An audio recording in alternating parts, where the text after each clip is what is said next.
Bapak Ibu Saudara yang terkasih dalam Tuhan Yesus Kristus, senang sekali berjumpa dengan Bapak Ibu Saudara semua, anak-anak Tuhan yang dikasihi dan diberkati oleh Tuhan Yesus. Hari ini kita akan merenungkan secara khusus tentang Pentakosta yang terdapat di dalam Kisah Para Rasul pasal 2 ayat 1-12. Bapak Ibu Saudara semua silahkan dipersiapkan ayat firman Tuhan yang akan kita renungkan. Tapi sebelumnya mari kita satu di dalam doa. Mari kita berdoa.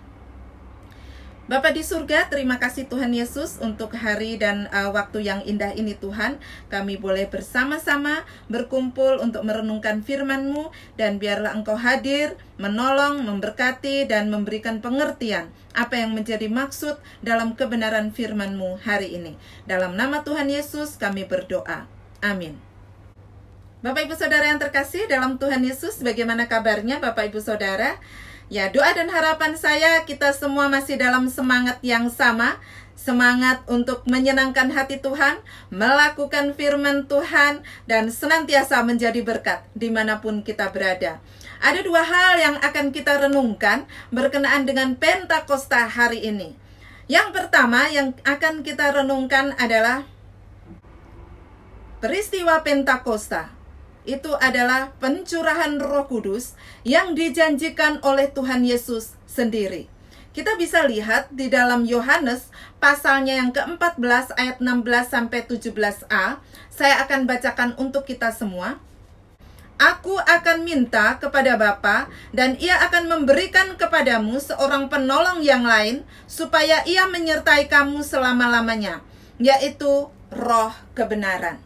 Jadi Bapak Ibu Saudara, peristiwa Pentakosta, pencurahan Roh Kudus pada saat Rasul menanti-nanti di Yerusalem setelah Yesus naik ke surga, itu merupakan peristiwa yang sudah dijanjikan oleh Tuhan Yesus. Kalau di dalam masa PL, Pentakosta itu merupakan peringatan dari pengucapan syukur orang-orang Israel karena mereka mengucap syukur atas hari raya panen. Dan pada saat peristiwa Pentakosta yang dialami oleh rasul-rasul, ayat 1 di situ dikatakan ketika tiba hari Pentakosta, semua orang percaya berkumpul di satu tempat. Jadi peristiwa pencurahan Roh Kudus itu terjadi pada saat hari Pentakosta.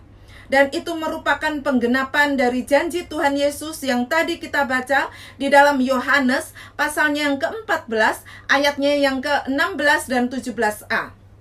Kalau kita perhatikan Bapak Ibu Saudara, dalam semua janji yang dijanjikan mulai dari PL sampai kepada perjanjian baru, apa yang Tuhan ucapkan, apa yang Allah janjikan.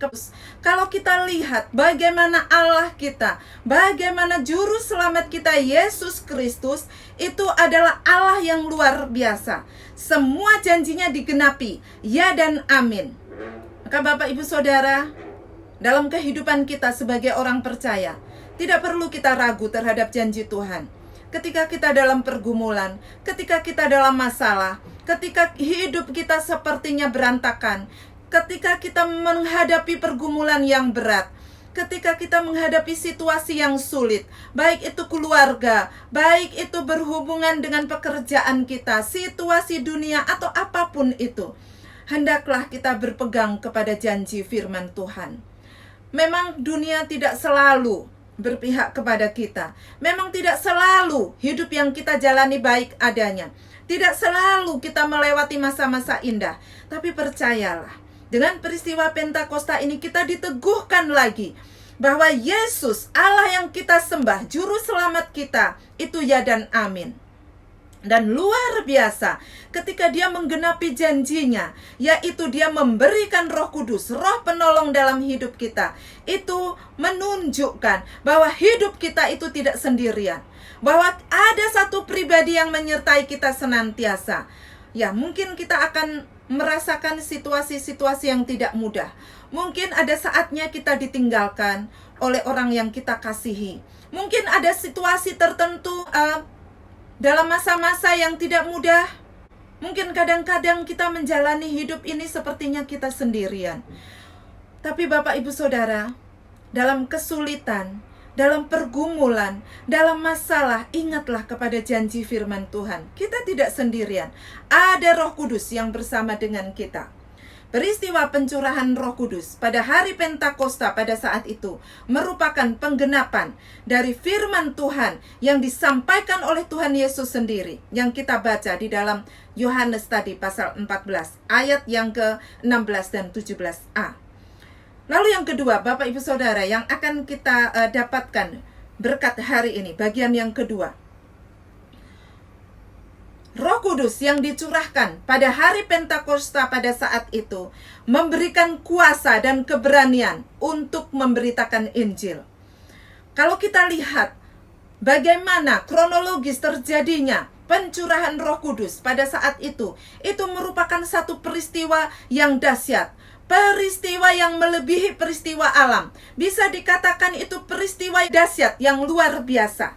Pada saat murid-murid menantikan janji dari firman Tuhan, pada saat mereka kembali ke Yerusalem, mereka ingat akan perkataan Tuhan Yesus. Pada Kisah Para Rasul ayat yang ke-8, saya akan membacakannya untuk kita semua.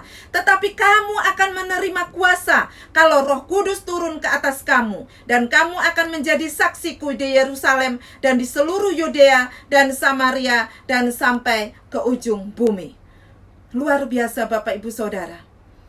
Ketika Roh Kudus itu turun, ada kuasa diberikan oleh Tuhan Yesus. Ketika rasul-rasul itu menanti-nanti, mereka menanti-nanti dengan setia. Mereka menantikan dengan bertekun, dengan sehati, dengan berdoa bersama-sama. Bapak Ibu Saudara bisa lihat di dalam pasalnya yang pertama, ayatnya yang ke-14. Bahwa semua rasul-rasul itu pergi ke satu tempat di Yerusalem yang tidak jauh dari Bukit Zaitun. Dan disitulah mereka berkumpul, berdoa, bertekun, menantikan janji firman Tuhan, yaitu Roh Kudus yang akan turun kepada mereka.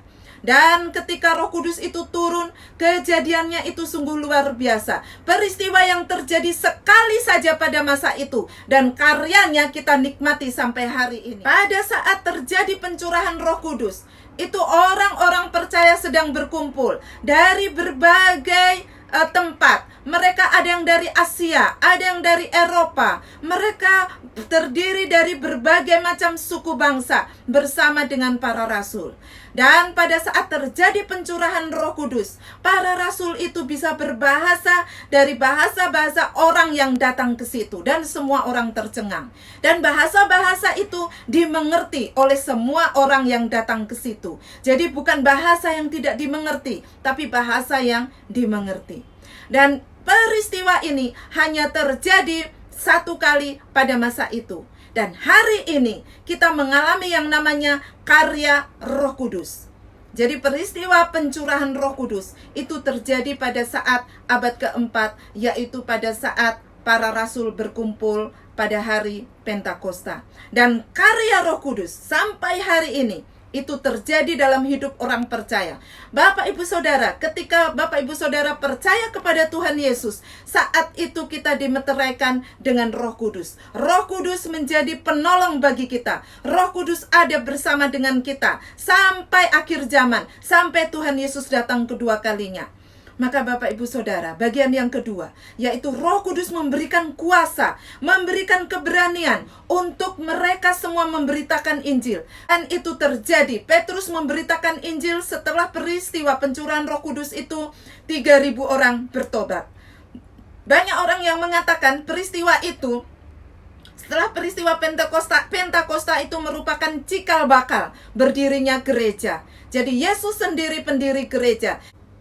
Jadi Tuhan Yesus sendiri memakai Petrus, menggenapi firman yang disampaikan oleh Tuhan Yesus kepada Petrus, bahwa di atas batu karang ini aku akan mendirikan jemaatku. Jadi Bapak Ibu Saudara, peristiwa pencurahan yang Roh Kudus yang terjadi pada saat peristiwa Pentakosta ini, itu adalah satu peristiwa yang luar biasa. Jadi Bapak Ibu Saudara, sebagai anak Tuhan, sebagai orang percaya yang dimeteraikan dengan Roh Kudus. Roh Kudus ada bersama kita. Roh Kudus yang menginsafkan kita dari dosa. Roh Kudus yang menjadi penolong kita. Roh Kudus yang menyertai kita. Roh Kuduslah yang memberi kepekaan kepada kita untuk kita mengerti kehendak Tuhan. Untuk itu Bapak Ibu Saudara, hendaknya kita tidak lagi takut untuk memberitakan Injil, bersaksi tentang Tuhan Yesus dalam kehidupan kita, dalam perkataan kita, karena kita diberikan kuasa. Hendaklah kita menjadi berkat dimanapun kita berada. Kita beritakan tentang Yesus, Allah kita yang menyelamatkan kita dari dosa dan menjanjikan hidup kekal kepada kita. Karena kuasa Roh Kuduslah kita tinggalkan dosa. Karena kuasa Roh Kuduslah kita diberikan kuasa. Karena Roh Kuduslah hari ini kita tidak sendirian, tapi kita bersama dengan Tuhan Yesus, yaitu dalam pribadi Roh Kudus yang menyertai hidup kita sampai akhir zaman, sampai Tuhan Yesus datang kedua kalinya. Amin. Tuhan Yesus memberkati. Mari kita satu dalam doa. Bapa di surga, terima kasih untuk kebenaran firman, untuk pencurahan Roh Kudus yang Engkau kerjakan, dan karyanya berlaku sampai hari ini, sampai akhir zaman Engkau datang kedua kalinya. Terima kasih untuk Roh Kudus yang Engkau berikan dalam hidup kami, menjadi penolong yang menginsafkan dosa kami, dan terus menyertai kami. Di dalam nama Tuhan Yesus, kami berdoa dan bersyukur. Amin.